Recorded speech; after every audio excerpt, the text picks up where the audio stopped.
Shloka number 162.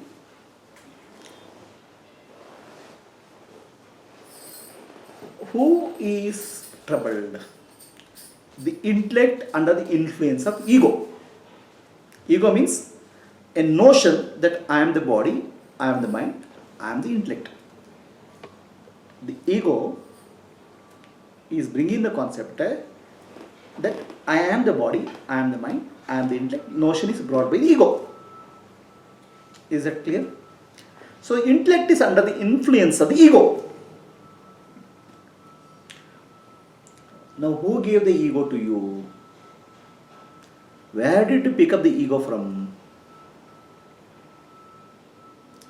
As a part of growth, you picked up from the ego from the society. Ego was in a very dormant condition. As a child, you are blissful. The ego started developing with the transaction in the world. Everybody looks you and identifies you with the body. Then the concept of I am the body starts developing. So the notion starts building around the concept I am the body. Okay. So now the intellect starts working under the influence of the I am the body concept, which is called ego. Right? Now all trouble starts because I am the body. So the body has to be taken care of, body has to be protected, body has to be, it goes through pain, it goes through suffering. So the body has to be protected. This notion starts developing. The intellect before ego development was under the pure influence of pure consciousness, Chidabhasa, which is nothing but a reflection of original consciousness, the child consciousness which came from the original consciousness. Now intellect no longer operating under the real master. Intellect starts operating under ego, which is actually started developing a notion that I am body. All body related problems are associated with the me, the self. The self, which is Chidabhasa, reflection of consciousness, Chidabhasa, has no problem at all. Okay. So similarly, the mind, I am happy or I am unhappy, this also is ego identifies as me. Okay. Intellect, I am confused, I am right and I am wrong, all those things are also taken as me. When you are a child, the pure consciousness manifested in your body as reflected consciousness or Chidabhasa. The pure consciousness is always a witness. Chidabhasa also is supposed to be witness. Okay. And Chidabhasa, because of Chidabhasa, intellect is operating now. But intellect is not operating under the guidance of Chidabhasa, under the guidance of Sakshi, but it's operating under the guidance of the ego.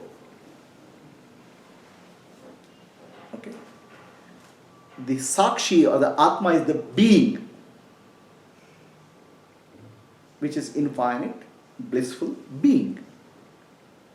The intellect under the influence of the ego starts becoming something constantly.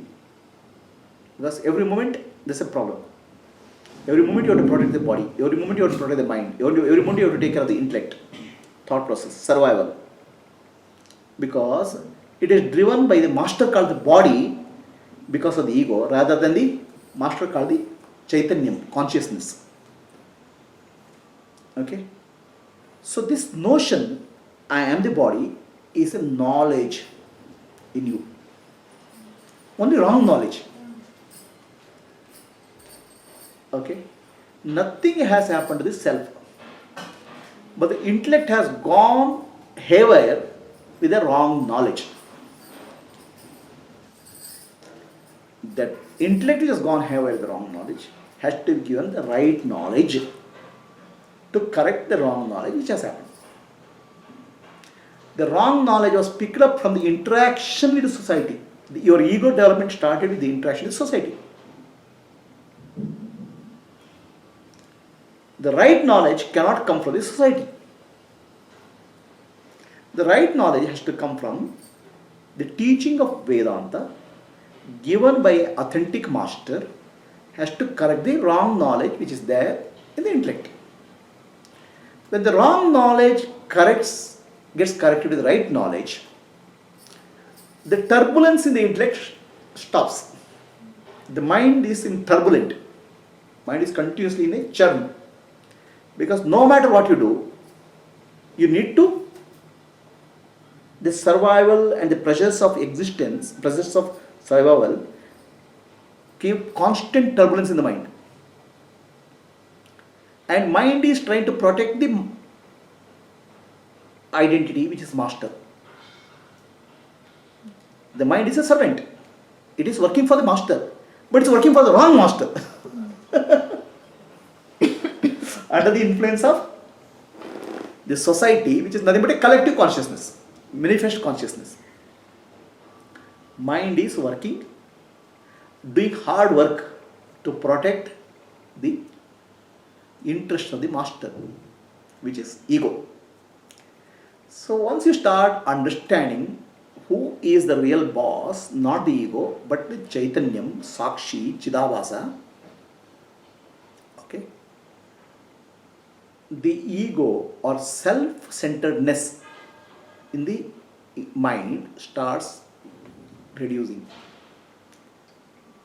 Now the intellect becomes more balanced because it's under the influence of Sakshi rather than the influence of ego. The ego has likes and dislikes, rights and wrongs. Where did you pick up all this?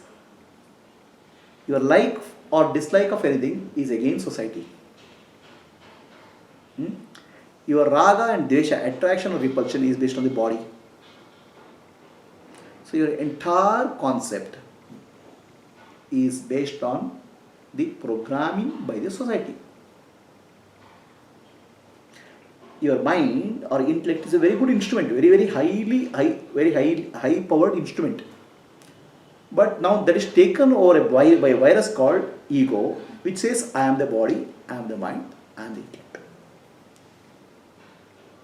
Okay. The correction has to happen in the knowledge only, because knowledge only has caused the problem. Okay. As you give the knowledge, the intellect ego loses the control over the intellect, or ego starts understanding my understanding of the body, mind, intellect, the intellect starts understanding body, mind, intellect is not me. So here you have to understand the me and the real I. Me is called the body, mind and intellect, which is ego. The I is consciousness. At the first level it's Chidabhasa, manifest consciousness. At the next level it's absolute consciousness, Brahman, Parabrahma. The intellect has no discrimination ability. Who is master? Who am I? Because it's constantly under the pressure from the societal programming to take care of the body, mind and intellect, my own interest. So-called my own. It is designed for that. So with the right knowledge from the master, right knowledge from the scripture, the correction happens at the intellectual level. Now with this correction, the intellect doesn't undergo stress or turbulence. The mind becomes calm and silent. And when the mind becomes calm and silent, mind is called no mind. And no mind is nothing but Chidabhasa. No Chidabhasa is nothing but Brahman. So, when the mind becomes serene and silent, because it's nothing more to pursue, no interest to pursue, the silent mind is nothing but Chidabhasa, knowing ability.